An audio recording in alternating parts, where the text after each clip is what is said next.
Now, the next thing the Prophet ﷺ said, that you will see the barefoot, the ala, the barefooted, destitute, you will see the barefoot, destitute, the shepherds, they will vie with one another in building exalted buildings. Now, this again can be taken at many levels. One of the ideas of bunyan in the Quran is the ideology. In other words, the bunyan of conceptualized constructs of thought.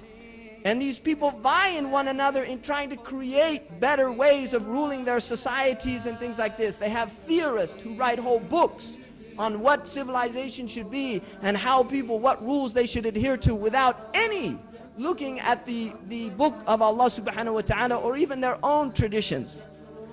But the obvious meaning is quite clearly the Bedouin of the Arabian Peninsula, who literally 40 years ago were barefoot, destitute, and naked. Some of them during during the Great Depression had to make clothes, and I've heard this from people who lived during that time, had to make clothes from the palm leaves, to cover their nakedness because it was so difficult to get cotton during that time.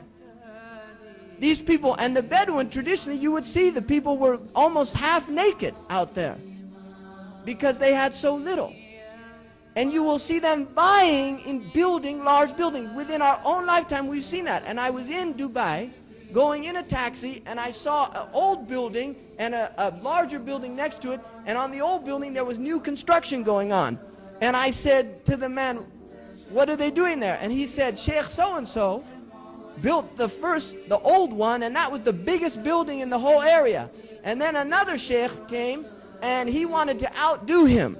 So he built the second one, and then Sheikh so-and-so got mad. So he's building another series of stories in order to compete with so-and-so. And this man was a Bedouin, and I said to him the hadith, he didn't even know what it meant.